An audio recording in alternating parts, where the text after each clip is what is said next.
Hi friends, आप सभी का हमारे चैनल पे स्वागत है। फ्रेंड्स, आज के इस वीडियो के माध्यम से क्लास 10th साइंस का 4th चैप्टर जिसका नाम है कार्बन एवं उसके यौगिक, तो आज के इस वीडियो के माध्यम से इसी चैप्टर के बारे में स्टडी करेंगे। और ये जो लेक्चर होने वाला है, इस वीडियो का सेकंड लेक्चर होने वाला है। फर्स्ट लेक्चर के माध्यम से हमने ये समझा था कि कार्बन क्या होता है, इसका प्रतीक क्या होता है, कार्बन धातु है कि अधातु है, और कार्बन हमारे वायुमंडल में कितना % पाया जाता है, और इस कुछ कंपाउंड के बारे में भी हमने चर्चा किया था। लेकिन आज की इस वीडियो के माध्यम से हम समझेंगे कि कार्बन का भौतिक गुणधर्म क्या होता है। ठीक ना। आज का हमारा जो मेजर टॉपिक होने वाला है, सबसे पहले हम समझेंगे कि सहसंयोजी यौगिकों के भौतिक गुणधर्म। ठीक, इसमें हम कई सारे टॉपिक को कवर करेंगे। टॉपिक जितने भी हैं, बहुत सारे इंपॉर्टेंट टॉपिक इसमें लिए गए हैं, और इसी टॉपिक से रिलेटेड क्वेश्चन बोर्ड के पेपर में पूछे जाते हैं। तो वीडियो बहुत ज़्यादा मोस्ट इंपॉर्टेंट है, वीडियो को शुरू से अंत तक देखना। उसके पहले वीडियो को लाइक कर देना, चैनल पर नया आया है तो चैनल को सब्सक्राइब करके साथ में सारा बेल आइकन भी प्रेस जरूर कर देना। तो चलिए आज की इस वीडियो को बिना किसी देरी के कंटिन्यू करेंगे, और यहाँ पे हम समझते हैं कि सहसंयोजी यौगिकों के भौतिक गुणधर्म या भौतिक गुण क्या होता है। तो सहसंयोजी यौगिक के गलनांक एवं क्वथनांक कम होते हैं। ठीक, इसका फ्रीजिंग पॉइंट और बॉइलिंग पॉइंट इसका क्या होता है, कम होता है, क्योंकि इनके बीच जो अंतरा आणविक जो बल होता है बहुत ही कम होता है। इंटर मालिक्यूलर जो फोर्स होता है काफ़ी कम होता है। इसके वजह से इनमें क्या होता है, बहुत ज़्यादा तनाव नहीं होता है। और जो सहसंयोजी यौगिक होते हैं, कंपाउंड होते हैं, इनका जो गलनांक होता है और जो क्वथनांक होता है ये भी बहुत कम होता है। समझ में आ गया। अब आगे समझते हैं अगला पॉइंट कि सहसंयोजी यौगिक विद्युत के कुचालक होते हैं। अब विद्युत के कुचालक मतलब जिसमें धारा इजी तरीके से फ्लो नहीं कर सकती है, उसे हम क्या बोलते हैं, विद्युत के कुचालक। अब सुचालक क्या बोलते हैं, तो सुचालक उसे बोलते हैं ऐसे तत्व जिनमें से होकर करंट पास कर जाए, एक सिरा से लेकर के दूसरे सिरा तक करंट इजी वे में आ जाए, उसे हम क्या बोलते हैं, सुचालक बोलते हैं। समझ में आ गया ना। तो सहसंयोजी यौगिक होते हैं, विद्युत के कुचालक होते हैं, क्योंकि इनके जो इलेक्ट्रॉन होते हैं इनसे इनके बीच से होकर ये फ्लो नहीं कर पाता है, एक दूसरे से होके पास नहीं कर पाता है, एक सिरे से लेकर के दूसरे सिरे ये पास नहीं करता है। जब इलेक्ट्रॉन पास नहीं करेंगे, आवेशित नहीं होंगे, तो क्या होंगे, चार्ज को ट्रांसफ़र नहीं कर पाएंगे, इसलिए वो क्या हो जाएंगे, विद्युत के कुचालक हो जाएंगे। समझ में आ गया। आगे समझते हैं, अगला टॉपिक है कार्बन की स्वर्तमुखी प्रकृति। अब सबसे इसमें दिया गया पहला, श्रृंखलन क्या होता है। बहुत ही मोस्ट इंपोर्टेंट टॉपिक है श्रृंखलन। तो कार्बन परमाणुओं के बीच सहसंयोजी आबंध बनाकर लंबी श्रृंखला, शाखित श्रृंखला एवं वलय संरचना वाले यौगिकों का निर्माण करता है। अब कार्बन के परमाणु एक दूसरे से एकल, द्वि या त्रि आबंध द्वारा जुड़े हो सकते हैं। अब देखो श्रृंखलन में क्या होता है, ये जो कार्बन होता है या तो अपने से जुड़ेगा या अन्य किसी भी तत्व के माध्यम से जुड़ के और एक श्रृंखला के तौर पे अपना एक चेन बनाएगा, एक आकृति बनाएगा, एक शेप बनाएगा। इसी चीज़ को हम क्या बोलते हैं, इसी प्रोसेस को हम बोलते हैं श्रृंखलन। ठीक, जैसे मान लो यहाँ पे मैंने मेथेन का लिया CH4। अब ये जो CH4 है ये एक श्रृंखला बनाएगा। जैसे मान लो CH, फिर यहाँ पे H, फिर ऊपर H, फिर यहाँ पे नीचे एक H कर देगा। आगे समझ में, इस तरीके से इसी प्रोसेस को हम बोलते हैं श्रृंखलन। अब ये जो श्रृंखलन की प्रोसेस होती है, सिंगल बॉन्ड, डबल बॉन्ड और ट्रिपल बॉन्ड के माध्यम से भी हो सकता है। अभी इसको हम डिटेल में समझेंगे। जैसे मान लो कार्बन जो होगा, कार्बन के साथ डबल बॉन्ड भी बनाएगा, ट्रिपल बॉन्ड भी बनाएगा और सिंगल बॉन्ड भी बनाएगा। आगे समझ में, तो यही बात यहाँ पे नीचे लिखी गई है। जो कार्बन के परमाणु होते हैं एक दूसरे से एकल, द्वि एवं त्रि आबंध द्वारा जुड़े हो सकते हैं। समझ में आ गया। अब चतुसंयोजकता क्या होता है, तो कार्बन परमाणु वैलेंसी कितनी होती है, तो 4 होती है, जिसके कारण कार्बन 4 अन्य कार्बन परमाणु या एक संयोजी परमाणु, जैसे मान लो यहाँ पे H या हाइड्रोजन या क्लोरीन, ऑक्सीजन, नाइट्रोजन एवं सल्फर के साथ आबंध बना सकता है। समझ में आ गया ना। जो कार्बन परमाणुओं की वैलेंसी होती है वो कितनी होती है, 4 होती है। या तो उसे कोष को पूरा करने के लिए 4 इलेक्ट्रॉन चाहिए, और नहीं तो 4 इलेक्ट्रॉन ये त्यागेगा।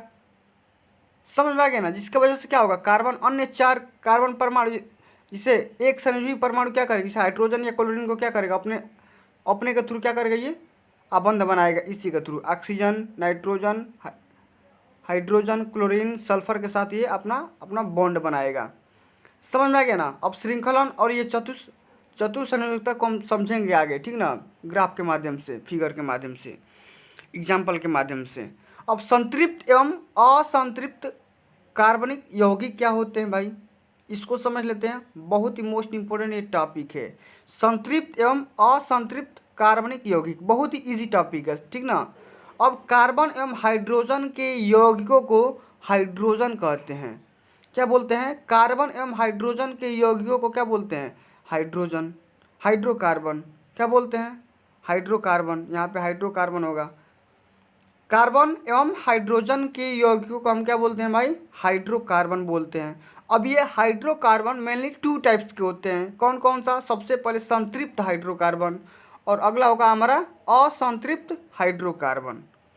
अब पहचानेंगे कैसे कि ये संतृप्त हाइड्रोकार्बन है और ये असंतृप्त हाइड्रोकार्बन है, तो पहचानने का बहुत ही बेसिक फंडा है। क्या है, सब समझो। जो कार्बन परमाणुओं के बीच सिंगल बॉन्ड बनाएगा, क्या बोल रहे हैं, सुनो ध्यान से।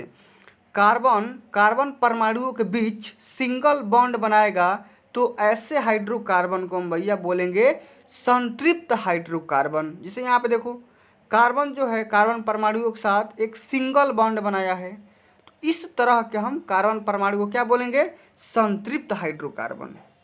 एग्जाम्पल के तौर पे एल्केन। अब एल्केन का सामान्य सूत्र कितना होता है, तो CnH2n+2 होता है। कितना होता है, ये फार्मूला याद रखना, CnH2n+2 होता है। एल्केन का सामान्य सूत्र कितना होता है, CnH2n+2 होता है। अब ये जो एल्केन का जितना भी तत्व होगा, जितने भी हाइड्रोकार्बन होंगे इस श्रेणी के, वो क्या करेंगे, आपस में सिंगल बॉन्ड बनाएंगे। अब उसी तत्व को हम क्या बोलेंगे, संतृप्त हाइड्रोकार्बन। समझ में आ गया। अब असंतृप्त हाइड्रोकार्बन क्या होता है भाई, तो कार्बन परमाणुओं के बीच द्विआबंध बनाने वाले हाइड्रोकार्बन को हम असंतृप्त हाइड्रोकार्बन कहते हैं। अब इसमें क्या होगा, द्विआबंध बनेगा, नहीं तो त्रिआबंध बनेगा। मतलब कि इसमें डबल बॉन्ड बन सकता है, नहीं तो ट्रिपल बॉन्ड बनेगा। समझ में आ गया। तो सिंगल बॉन्ड बनाएगा तो उसे संतृप्त हाइड्रोकार्बन बोलेंगे। लेकिन जैसे ही अगर ये डबल बॉन्ड बनाने स्टार्ट कर दिया या ट्रिपल बॉन्ड बनाना स्टार्ट कर दिया कार्बन कार्बन परमाणुओं के साथ, तो हम उसे क्या बोलेंगे, असंतृप्त हाइड्रोकार्बन। अब एग्जाम्पल के तौर पे एल्कीन।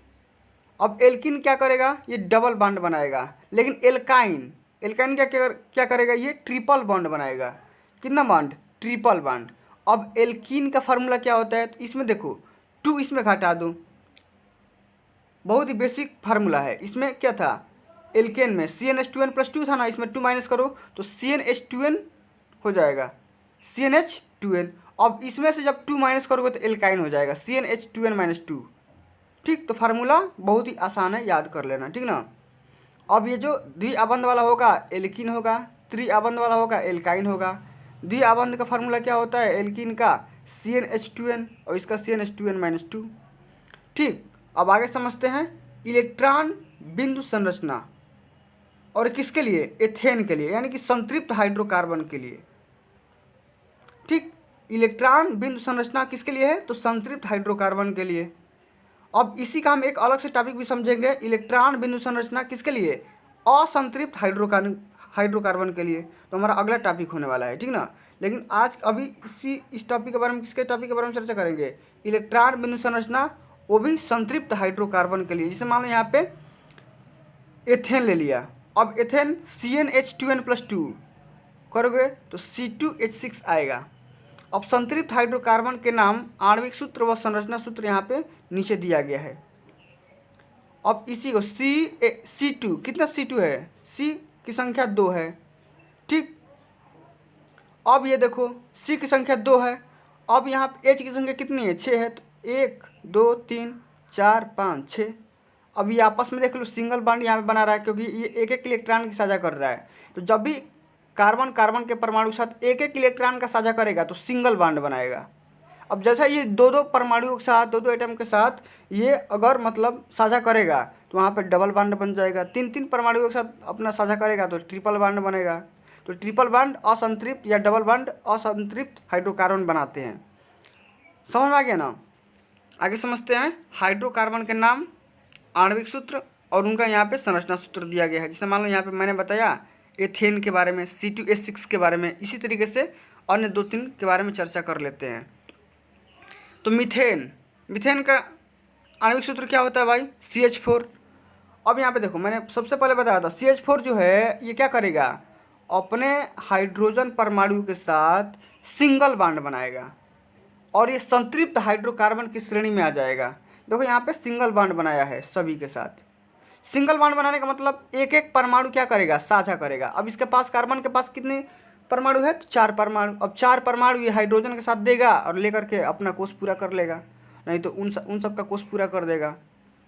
समझ में आ गया ना। तो इस तरीके से हम समझते हैं। अब इथेन C2H6 ये तो हमने समझा दिया। अब प्रोपेन समझो C3H8। तो C3H8 में क्या होगा भाई? तो कार्बनों की संख्या 3 होगी और हाइड्रोजन की संख्या 8 होगा। ठीक, तो ये भी क्या करेगा, कार्बन जो होगा हाइड्रोजन परमाणु के साथ क्या करेगा, एक एक इलेक्ट्रॉन साझा करके सिंगल बॉन्ड बनाएगा। उसी प्रकार ब्यूटेन जो होगा C4H10। फार्मूला याद रखना सबका, प्रोपेन का ये है, ब्यूटेन का ये है, पेंटेन का ये है, ठीक ना। समझ में आ गया। तो C3H10 कार्बन की संख्या 3 और हाइड्रोजन की संख्या 8। अब 8 हाइड्रोजन परमाणु के साथ ये सिंगल बॉन्ड के साथ ये कनेक्टेड रहेगा। समझ में आ गया। ब्यूटेन का भी वही हाल है, कार्बन की संख्या 4। अब ये 4 क्या करेगा, 10 के साथ कनेक्टेड रहेगा सिंगल बॉन्ड के माध्यम से। इसी तरीके से पेंटेन जो होगा कार्बन की संख्या 5 रहेगी, हाइड्रोजन की संख्या फार्मूला के हिसाब से निकाल लो, H12 हो जाएगा। अब ये 12 के साथ यहाँ पे सिंगल बॉन्ड के माध्यम से कनेक्टेड रहेगा, देख लो, ठीक ना। बहुत ही ईजी है। ठीक, अब आगे हम समझते हैं इलेक्ट्रॉन बिंदु संरचना, लेकिन असंतृप्त हाइड्रोकार्बन के लिए। अब असंतृप्त में 2 आते हैं भाई, एक आता है एल्कीन वाला, एक आता है एल्काइन वाला। तो एल्कीन का सूत्र क्या होता है, C2H2N। ठीक, अब यहाँ पे एल्कीन का क्या होता है, C2H2N-2 एल्काइन का। अब असंतृप्त हम देखेंगे इथीन का, देखेंगे इथीन का फार्मूला क्या होता है, C2H4। अब इसमें कार्बन परमाणु संख्या क्या होगा भाई, तो 2, हाइड्रोजन की यहाँ पे 4 होगा। ठीक, जिसे यहाँ पे दिखाया गया है, ठीक, 4 कोना पे। अब यहाँ पे देखो जो कार्बन का परमाणु है 2-2 इलेक्ट्रॉन के यहाँ पे क्या कर रहा है, साझा कर रहा है। जब 2-2 इलेक्ट्रॉन का साझा करेगा तो यहाँ पे डबल बॉन्ड बन जाएगा C और C में, और बाकी जितने हैं यहाँ पे हाइड्रोजन उनके साथ सिंगल बॉन्ड बनेगा, क्योंकि एक एक इलेक्ट्रॉन के यहाँ पे साझा कर रहा है। इसी प्रकार हम एल्काइन का देख ले रहे हैं, तो C2H2। तो C2H2 यहाँ पे देखो कार्बन की संख्या यहाँ पे 2 है, और ये जो कार्बन है 3 इलेक्ट्रॉन साझा कर रहा है, 3 इलेक्ट्रॉन, और 2 इसको दे रहा है, इसको, एक इसको। तो 4 इसके पास था ही, 3 इसको दे दिया और 1 इसको दे दिया। तो 3 जब इलेक्ट्रॉनों को साझा करेगा तो ट्रिपल बॉन्ड बनेगा, ठीक ना, इस तरीके से। जिससे यहाँ पे देखो दिखाया गया है, यहाँ पे कार्बन कार्बन परमाणु के बीच कितना बना है, डबल बॉन्ड, यहाँ पे ट्रिपल बॉन्ड।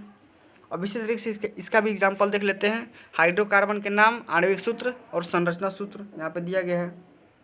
ठीक, अब एल्कीन में क्या होगा, तो एथीन होगा, प्रोपीन होगा, ब्यूटीन होगा। ठीक, उसी प्रकार एल्काइन में क्या होगा, एथाइन, प्रोपाइन, ब्यूटाइन। ठीक, तो बहुत ही ईजी है, समझ लेते हैं। एथीन का मैंने समझा दिया, C2H4। तो ये कार्बन कार्बन के साथ डबल बॉन्ड बनाएगा। प्रोपीन क्या होगा, ये कार्बन कार्बन के साथ यहाँ भी डबल बॉन्ड बनाएगा। हाइड्रोजन की संख्या 4 कर देना, इजी है, ठीक ना। अब ब्यूटीन में C2H2N कर लेना, उसके हिसाब से कार्बन की संख्या 4, ठीक, और हाइड्रोजन की संख्या 8। अब ये कार्बन कार्बन के साथ डबल बॉन्ड बना करके 2 इलेक्ट्रॉन के यहाँ पे साझा कर लेगा। ठीक है, उसी प्रकार हम एल्काइन का देख लेते हैं। तो इथाइन में क्या होगा, C2H2N। ठीक है, -2 भी करते हैं। तो एथाइन का क्या हो जाएगा C2H2, यानी कार्बन कार्बन के साथ ट्रिपल बॉन्ड बनाएगा, यानी कि 3 इलेक्ट्रॉन का साझा करेगा। फिर यहाँ भी 3 इलेक्ट्रॉन का साझा किया, यहाँ भी 3 इलेक्ट्रॉन का साझा किया। समझ में आ गया? इस प्रकार बहुत ही ईजी है। अब यहाँ पे देख रहे हैं अगला टॉपिक, संरचना के आधार पर हाइड्रोकार्बन। हाँ, ये बहुत ही मोस्ट इम्पोर्टेंट टॉपिक है, वेरी वेरी इम्पोर्टेंट। ठीक, अब संरचना के आधार पर मतलब कि किस तरीके की ये अपना फिगर बनाएंगे। तो सबसे पहले एक होता है सीधी श्रृंखला, एक होता है शाखित श्रृंखला। श्रृंखला मतलब सीरीज, स्ट्रेट लाइन वाली एक सीरीज, मतलब कि कार्बन के जो भी परमाणु होंगे, अणु होंगे, एटम होंगे, वो एक ही चेन के माध्यम से जुड़े रहेंगे। लेकिन श्रृंखला में क्या होगा भैया, इसमें शाखा निकल रहेगी, मतलब पेड़ से शाखा निकलता है ना, उसी प्रकार सीधा भी रहेगा, उसमें से कार्बन निकल जाएगा, सीधा रहेगा, उसमें से कार्बन उधर चला जाएगा, इस तरीके का होगा। तो सीधी श्रृंखला में हम देखते हैं जो कार्बन जो होगा, कार्बन परमाणु के साथ सिंगल बॉन्ड या डबल बॉन्ड या ट्रिपल बॉन्ड के माध्यम से श्रृंखला में एक सीरीज के माध्यम से कनेक्ट होगा एक स्ट्रेट लाइन में। जैसे मान लो यहाँ पे प्रोपेन दिखाया गया है, तो प्रोपेन क्या होता है भाई, प्रोपेन का फार्मूला पहले आता है C2H2n+2, तो C3, अब यहाँ पे क्या है, तो C3 अगर लोगे तो H8 हो जाएगा, तो कार्बन संख्या 3, अब यहाँ पे 3 जुड़ गया, अब एक ही लाइन में जुड़ा है कार्बन, इसमें एक ही लाइन में जुड़ेगा, ठीक ना। अब बाकी इसमें क्या होगा, शाखित में कार्बन निकल भी जाएगा नीचे, और निकाल के दिखाते हैं इसको। यहाँ पे देखो शाखित में क्या होगा, यहाँ पे देखो एक कार्बन नीचे निकाल दिया गया है, 3-4 कार्बन इधर ऐसे निकाल दिया गया है। पेंटेन का फार्मूला आप देख लोगे तो C5H12 देखो यहाँ पे निकाल दिया गया है। ठीक, इस प्रकार यहाँ पे आइसोपेंटेन भी देख सकते हैं आप, तो ये आइसोपेंटेन का फार्मूला भी होता है, ठीक ना। तो फार्मूला भी याद होना चाहिए। यहाँ एक बात और यहाँ पे देख लो, देखो एक चीज़ यहाँ पे समझने वाली ये बात है कि जितने भी यहाँ पे सूत्र दिए गए हैं सबका यहाँ पे केमिकल फार्मूला सेम है। यहाँ पे देखो एन पेंटेन, आइसोपेंटेन, या यहाँ पे देखो नियोपेंटेन। उपरोक्त 3 एग्जाम्पल दिए गए हैं जिनमें आणविक सूत्र समान है लेकिन भिन्न भिन्न संरचनाओं वाले ऐसे यौगिक को संरचनात्मक समायोग कहते हैं। ठीक, मतलब इनका आणविक सूत्र समान है लेकिन इनका फिगर अलग अलग माध्यम से बनेगा, किसी का शाखित बनेगा तो किसी का सीधा श्रृंखला बनेगा। समझ में आ गया? चलिए आगे समझते हैं वलय क्या होता है भाई। तो वलय हम समझ लेते हैं। संतृप्त के लिए क्या होगा, सिंगल बॉन्ड बनाएगा, असंतृप्त में डबल बॉन्ड या ट्रिपल बॉन्ड बनाएगा। एग्जाम्पल के तौर पे आप यहाँ पे देख सकते हो हेक्सेन C6H12, यहाँ पे देखो सिंगल बॉन्ड बना दिया, ठीक। लेकिन यहाँ पे बेंजीन का एग्जाम्पल देखो, बेंजीन बहुत ही फेमस एग्जाम्पल है। बेंजीन क्या करता है भाई, डबल बॉन्ड बनाता है कार्बन कार्बन परमाणु के साथ C6H6। बेंजीन का फार्मूला क्या होता है C6H6, ठीक ना। तो यहाँ पे देखो डबल बॉन्ड बनाया, यहाँ भी डबल बॉन्ड, एक छोड़ कर डबल बॉन्ड बनाता है, ठीक ना। तो ये इसका बहुत ही मोस्ट इम्पोर्टेंट ये एग्जाम्पल है। समझ में आ गया? अब यहाँ पे ये समझ लेते हैं प्रकार्यात्मक समूह क्या होता है भाई। तो हाइड्रोकार्बन श्रृंखला में यह तत्व एक या अधिक हाइड्रोजन को इस प्रकार प्रतिस्थापित करते हैं कि कार्बन की संयोजकता संतुष्ट रहती है। मतलब ये जो मैंने एग्जाम्पल बताया, इसी की श्रृंखला में ये एक ऐसा तत्व होता है जो एक या एक से अधिक हाइड्रोजन को ये अपने जगह से दूसरी जगह शिफ्ट कर देगा। क्या करेगा भाई, शिफ्ट कर देगा, प्रतिस्थापित कर देगा कि कार्बन की बैलेंसी में किसी भी प्रकार की चेंज नहीं होगी, कार्बन की बैलेंसी एकदम सेटिस्फाई रहेगी। ऐसे तत्व को हम क्या बोलते हैं भाई, विषम परमाणु बोलते हैं।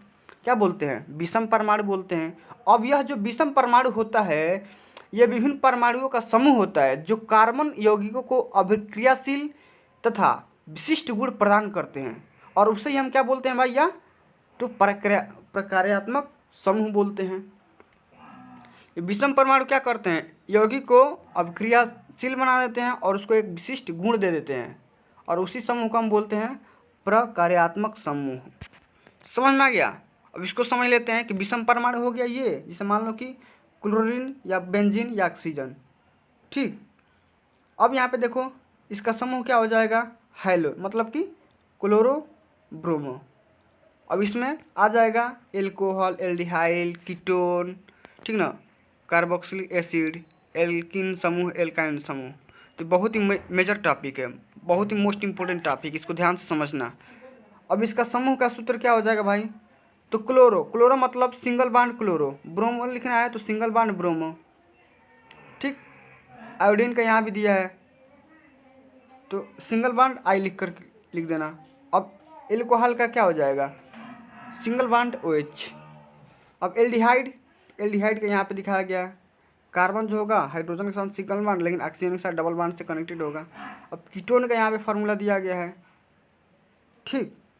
अब इसी तरीके से कार्बोक्सिलिक एसिड का यहाँ पे दिया गया है, ये जो कार्बन होगा एल्डिहाइड एल्कोहल के साथ सिंगल बांड के साथ कनेक्टेड होगा।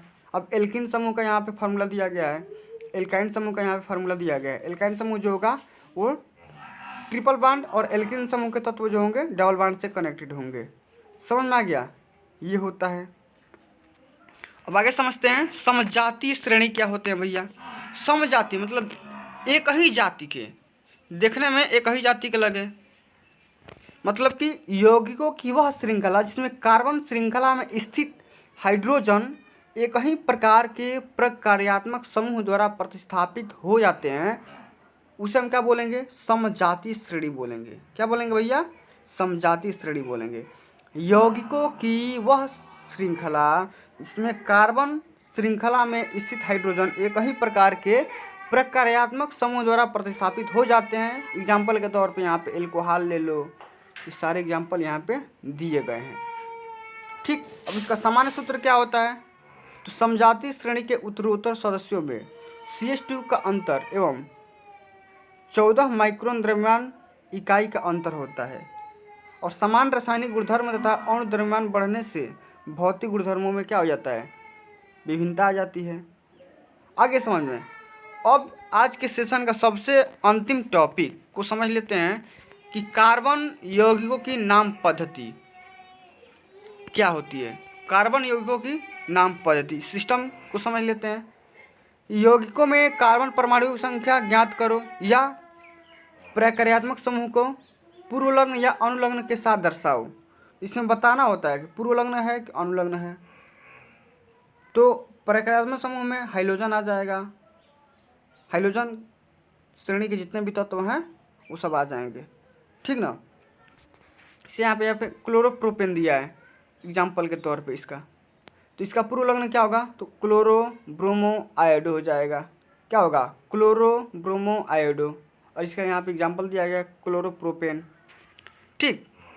अब अगला यहाँ पे एल्कोहल का ले लो, तो एल्कोहल को अनुलग्न यहाँ पे ऐसे दर्शाएंगे OL लिख करके, और इसका एग्जाम्पल प्रोपेनॉल का दे देंगे। इसी तरह से एल्डिहाइड का तो L से दर्शाएंगे और इसका यहाँ पे केमिकल फार्मूला यहाँ पे लिख देंगे प्रोपेनॉल। कीटोन का दर्शाएंगे अनुलग्न 1 और यहाँ पे प्रोपेनॉन का एग्जाम्पल दे देंगे, ठीक ना। इसी तरीके से कार्बोक्सिलिक एसिड को यहाँ पे दे देंगे और एक एसिड और प्रोपेनोइक एसिड इसका एग्जाम्पल हो जाएगा, ठीक ना। इसी तरीके से हमारा क्या होगा अगला एल्किन।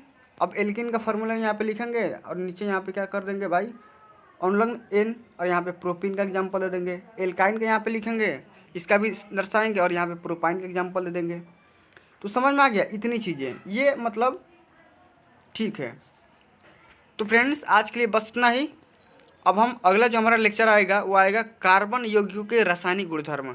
आज की इस वीडियो के माध्यम से हमने किस टॉपिक के बारे में चर्चा किया था, तो कार्बन यौगिकों के भौतिक गुणधर्म के बारे में। लेकिन जो हमारा अगला टॉपिक आएगा वो आएगा कार्बन यौगिकों के रासायनिक गुणधर्म के बारे में, ठीक ना। तो ये भी बहुत ही बढ़िया टॉपिक है, इसके बारे में चर्चा करेंगे। तो फ्रेंड्स आज के लिए बस इतना ही, मिलते हैं अगली वीडियो में। ये वीडियो अगर आपको अच्छी लगी होगी, हेल्पफुल लगी तो वीडियो को लाइक करना, ज़्यादा से ज़्यादा शेयर करना, और अभी तक आपने मेरे चैनल को सब्सक्राइब नहीं किया है तो सब्सक्राइब करके साथ में सारे बेल आइकन प्रेस कर लो। मिलते हैं अगली वीडियो में, तब तक के लिए जय हिंद, जय भारत, वंदे मातरम।